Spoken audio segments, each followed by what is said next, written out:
Alright, this probably is like the biggest roster update ever. We have like 100 different changes, like all of them are important. So I'm going to cover all of them in today's video. Que pasa to the pack? It's Pack here. If you like roster updates or rating videos at all, I do them all the time. So please be an OG, join the pack and subscribe. That helps the channel out a lot, and leave a like on the video. This is the first roster update we've gotten in like a month, and there's a lot of players that have needed drastic changes. So let's go. Starting off with the Philadelphia 76ers, as I always do, Tobias Harris -1. It's sad because Tobias Harris is currently one of the players the Sixers are trying to trade with Ben Simmons. I wouldn't say he's necessarily playing bad, but just not enough to win a championship. The team is playing better because Joel Embiid is playing better, but they need more, right? Seth Curry has been fantastic. He goes +1, joins the 80 overall club, which is massive for him. He's been one of the best three-point shooters in the NBA. And then we have Bassi, who goes +3 to a 73 overall. So massive changes for the 76ers. For the Milwaukee Bucks, we have Giannis +1. Now, this is massive because now this puts Giannis with the best rating in NBA 2K22, tied with another player, and puts him in MVP conversation. In my opinion, he probably deserves that, so I can see that for sure. Drew Holiday is a massive one, +3, making him the second best player on the Bucks by far, which is crazy because Chris Middleton was like the textbook second best player on this team for a while, but Drew Holiday has been balling lately and playing great defense. Really interesting to see that him be the second best player on this team. It's crazy. Bobby Portis +1. He's also been fantastic, making him easily the fourth best player on this team, and kind of showing a really strength in the top 4 players on this team. It's pretty good. Now, there's a couple people that went down. Grayson Allen went down. I mean, he was a great start at the beginning of the year. Now it's been slowing down. But Jordan Noah goes up +2 again. He's been kind of back and forth. It's weird, like, when he comes off the bench, he kind of plays Giannis' role, just not as good as Giannis, obviously. Like, that's what they do. They replace him with Giannis, right? And he has moments. He's playing better again. I think he could go up pretty high in like a couple games. Now, for the Chicago Bulls, a positive and negative thing. So DeMar goes +2, 90 overall club for the first time in a long time, right? Which is great. But Zach LaVine didn't go up, and I think Zach LaVine should have also gone up. That's how I feel. At least to an 89 overall. I do not like that there's a decent gap between these two. I don't agree. But Nikola Vucevic +1, making him tied for the third best player, which I agree. He's been playing very well lately. And then Derrick Jones Jr. +3. So big upgrade for the Bulls. But to be fair, they have one of the best records in basketball, so that makes sense, right? Now, for the Cavs, only a couple. Darius Garland +1, making him tied for the best player on the Cavs, which is true. And then we have Kevin Love +1, but then Lauri Markkanen, he goes -2. So Kevin Love, who has been playing better, is now the 4th best player on the team, ahead of Lauri. So for the Boston Celtics, Jaylen Brown goes +2. I swear they will never make these two players have a tied rating. I swear they don't want to do it. They never want to have Jaylen Brown tied with Jason Tatum, but still, it's good that he got an upgrade. Robert Williams gets +2 as well, which is massive, making him the 3rd best player by far. And then a pretty big one is Josh Richardson +2 as well. You know, I take back everything bad I said about Josh Richardson. He's been very good for the Celtics this season, hitting threes and playing really good defense for the team, which has been massive lately. Now for the Clippers, Marcus Morris +2, while Hartenstein goes down 1. And I said this was important, and I complained about this because I had said Isaiah Hartenstein being the second best player on the Clippers when they were healthy was wrong. Right? Like, that doesn't feel right when Marcus Morris at least is getting buckets, or Zubac maybe. So now that's right, but now that Paul George is out, and he could be out for the rest of the season, that's apparently a thing. These are the 2 best players on the Clippers, and roster-wise, this team's ass. Assuming these 2 are injured, ugh. We also have Ibaka +2, starting to play a little better, and then Amir Coffey +4. So pretty big upgrades to everyone. For the Grizzlies, a massive one. Ja Morant +2. 92 overall already, and you know what? He absolutely deserves it, maybe even more. He's been fantastic. This has been one of the better teams in the NBA lately.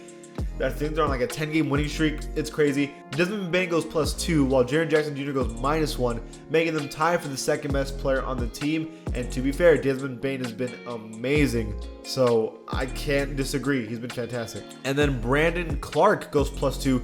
So you have Hold on. 1, 2, 3, 4, 5, 6, 7, 8, 9.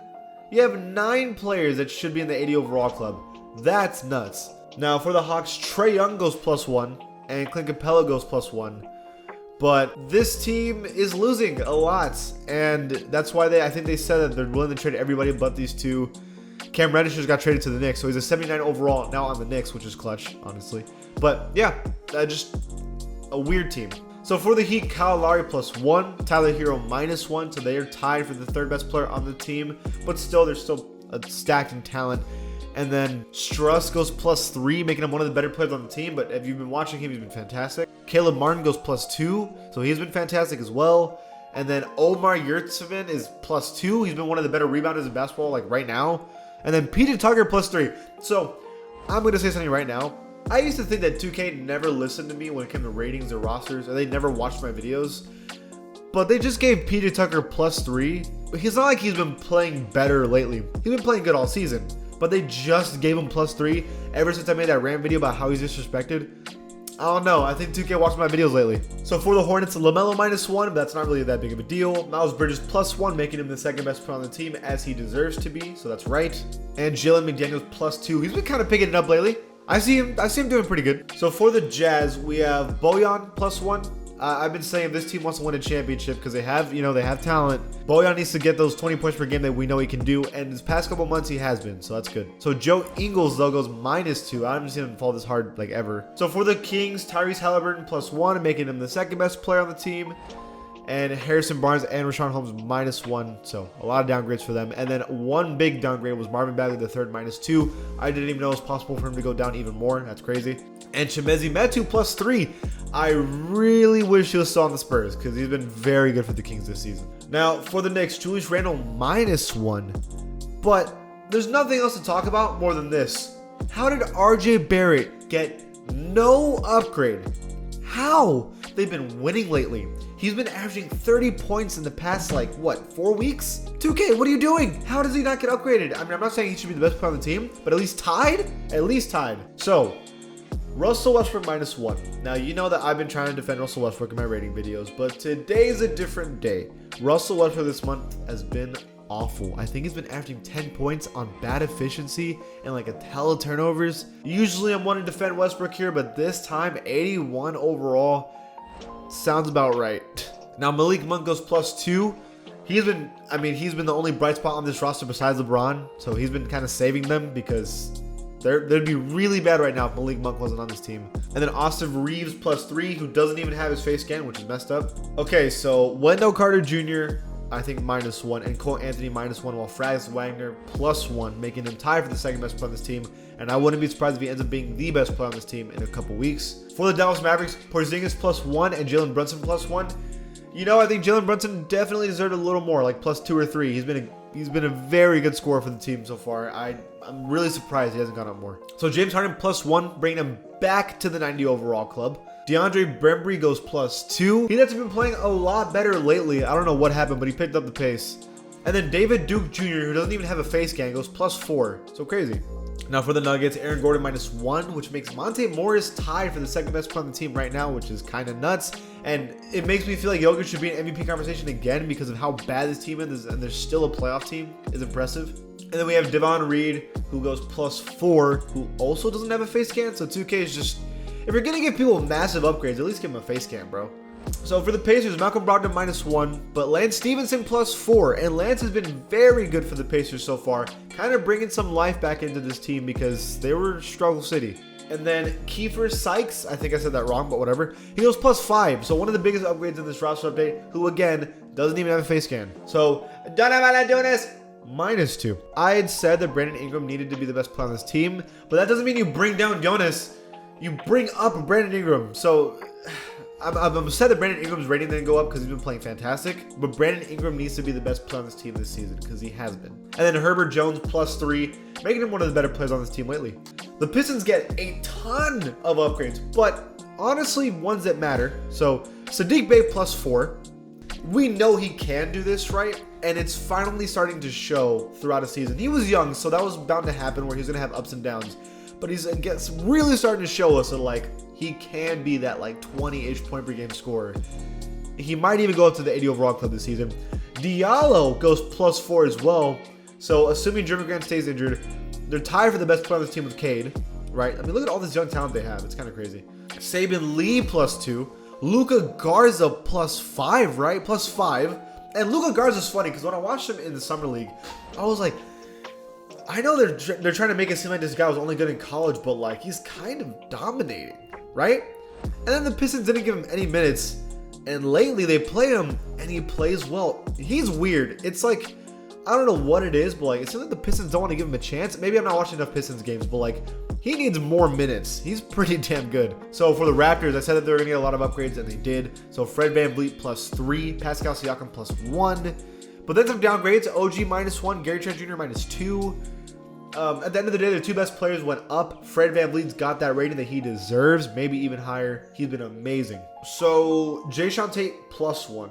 I know that for a fact. He's second best player on this team. And then it's Garrison Matthews goes -3. He went up to 77 overall a couple weeks ago, but I think it was just because he had a little good stretch, but he kind of slowed down again. All right, for the Spurs, Derek White +1, back into the 80 overall club, which is nice to see. Hopefully when everyone on the Spurs is healthy, they're going to start playing better. Keita Bates-Diop has been low-key really solid for the Spurs as a paint defender and a perimeter defender low-key. He goes +4, which is pretty massive.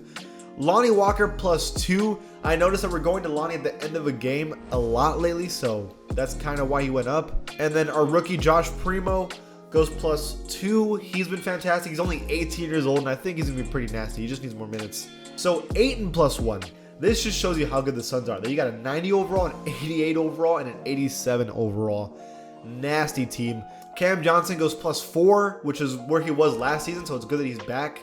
And then Jalen Smith +4 as well, which is awesome because I was waiting to see when he was going to start picking it up ever since last season, but he's finally starting to show like his promise. So for the Thunder, Josh Giddey +1, put him in the 80 overall club, which is the first time for his career, which is awesome. And then all the way back here, Aaron Wiggins +6, the highest updated player in today's roster update. But it's the Thunder, and they do this every roster update where they give one player randomly on the roster a chance to play, and then they drop like 20 a game, and then they go +6, and then they don't play him anymore. And that's kind of like the Thunder Classic. Now, for the Timberwolves, Anthony Edwards +1. To be honest, he probably deserves more than that, but whatever. For the Blazers, Anthony Simons +1, and I would not be surprised if he goes even higher. He's been amazing. I'm not trying to take credit, but I did say Anthony Simons was going to be pretty nasty in a couple years, and it's starting to show. He's so fast, and he can shoot really well. It's scary. So for the Warriors, Curry -1. I know he's had a couple bad games here and there, but I don't know, man. I don't know. I think he should have stayed, but whatever.